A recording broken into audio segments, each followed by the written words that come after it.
Hi guys, and welcome to my garden tour. It's been really hard for me to do this video, and I don't know why. I find it really easy to talk, but at the same time, this is like something I've worked really hard on and I'm really proud of, and I kind of want to just do it justice. So I'm standing currently in my glass house. It is about 5 meters by 4, and it has 3 raised beds in here. So with my glass house, I built it 3 years ago. I made it out of all recycled goods. So we had a whole heap of wood and fence posts that were under the house, and we talked about, what we could do with them. And as I was walking down to the lake one day, my neighbour had a whole heap of old windows stacked up the side of their house. So I asked her, what are you doing with them? And they said that they were going to get rid of them. So I asked if I could have them, and I had the idea that I would reuse a lot of the recycled goods to build this glass house. The only thing that is brand new is the roof. I didn't want to waste any expense on that because it was really important to have the clear light, obviously, so then we could maximise the sun in this area. Another thing that we did is, because we are not on town supply for water, we had a pitch on the roof so it catches all of the water during rain season, and we have its own separate water tank to fill up, which will in return water back into the garden. It doesn't have a pump or anything, it's gravity fed, so we just use watering cans to water the actual garden. And I don't mind doing that. It does take a little bit longer, but it is quite ideal to while you're watering, to keep an eye on things, and you can just see what's changing in the garden and what needs to be pulled, because you have the time to quickly whip a weed out if you need to. So behind me I have a hope of cauliflower, which was a little bit late to the season, and in front of me I did used to have a hope of broccoli, but we've just finished all of that, so I've pulled that out and planted a hope of new seedlings and stuff in here, so hopefully that'll take over and set us up for the season to come. But in here I have a hope of cucumbers, which I'm training to climb up into the ladder. I've got some radishes, we've got some chili peppers down the front with some basil and tomatoes. I'm also trying to grow some watermelon. I don't know if it's going to go very well just because we're not really a hot climate here on the west coast, but there's nothing wrong with giving anything a try. I've also got some capsicums that are starting to come through, and just some spring onions and spinach sort of scattered out everywhere. On the third garden I have a hope of kale and some old broccoli that I'll probably pull out shortly, and I'll have a hope of tomatoes that'll be going in there. I've also got some peas that are planted in here as well, but I only planted them purely to act as a nitrate releaser, so when the tomatoes would go in, the soil had a bit of a boost for them when they took over. I am not a methodical planter at all. I like to just put things in wherever, and basically see the survival of the fittest, and so far everything survives, so we're doing pretty good. We have a really big grapevine in here. We got a cutting from my father-in-law for 4 years ago, and now it's finally giving us, this will be the season that it finally gives us fruit, so I'm really excited for that and cannot wait to try and start making some wine. So outside we used to have 3 large raised beds, and with me working full time I really struggled to keep on top of everything, so we decided to pull that back, and so we just had the 1 raised bed and then the little garden beds following the fence line and around the glass house, as well as the winter bed, which we call the graveyard, because when I built that it did look like there were 2 gravestones in that garden. But over in there we have a hope of snow peas that the boys are growing, some corn, and I'll put some tomatoes and stuff out there as well, so they should hopefully take off soon.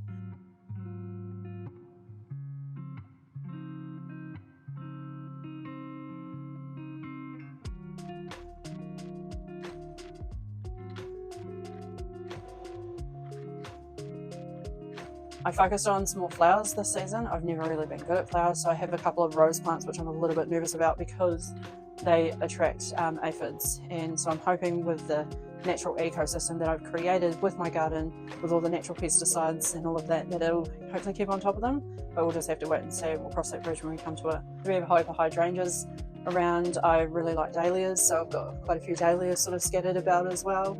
We also have flowering citronella at the moment, so citronella is really important. Being on the west coast, you have a hope of sandflies, which I'm actually getting bitten on my feet by, and it would be quite cool to actually make an oil out of citronella for after this season.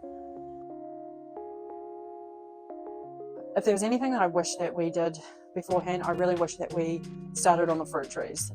Fruit trees take a lot longer to give you the yield, And so this would have been the year that we probably would have got apples, but we have things called possums, which actually destroyed both my apple trees. So I don't think that's going to be happening anytime soon until I figure out how to deter those bad boys away. But we have a whole heap of blueberries on the property. The boys absolutely love blueberries and strawberries. I've got a fig tree, which I don't think is ever going to do well. We just don't have the climate for them to ripen enough. The figs are growing, but they're just not ripening. And I also, and fingers crossed, I think that I'm going to get feijoas for my feijoa trees this year, which will be awesome. We have a hope of raspberries out the back, a good patch of raspberries, so I'm really excited for that, and that looks like they're going to have a lot of fruit on it this season.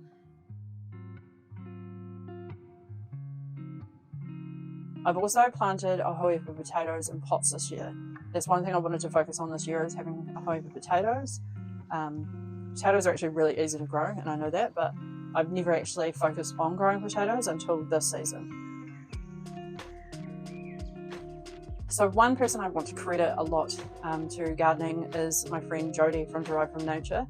She has an amazing amount of information on gardening. She's helped so many people, and she actually has a guide that she sells, which I brought, and it's given me so much information about creating natural pesticides. I think it's so important to not put anything into the soil that you're going to be putting into your body. So this garden is 100% organic. We don't use any pesticides, so we're just planting a whole heap of herbs to basically keep all of our pests away, and so far it's worked, and that's a massive credit to Jodie. And she's just an all-around amazing person, and the amount of knowledge that she shares for free on her Instagram is just mind-blowing to me. And so she's definitely been a very big guide for me and for how this garden has actually established itself.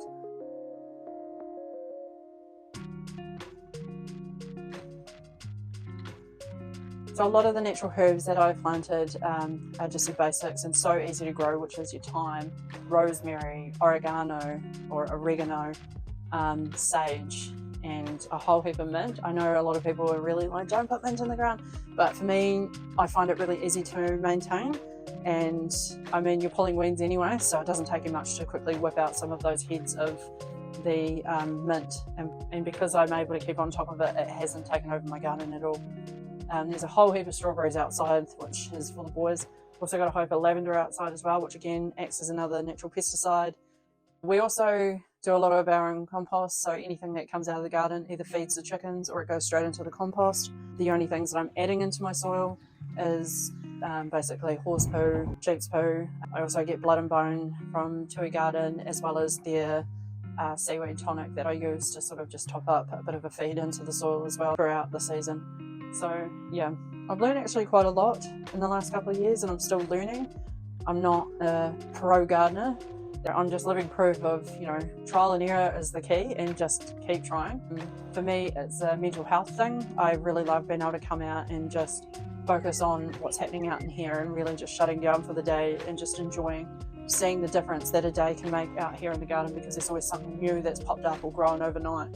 And so it is really therapeutic and really good. And it's also really great for us as a family. I enjoy watching the kids get into it. They love growing all of their own produce as well. They really love the strawberries and their blueberries, and watching them get out and just really get excited that, there's fruit there waiting for them, and they can't wait to eat those blueberries. And so it's just a real beneficial thing to have as a family. And not only is it beneficial and for your mental health side of things, it's also beneficial for your cost side of things, because with the rising cost of living, it's starting to get a little bit out of hand. So being able to grow your own food is such a important skill to have, from my point of view.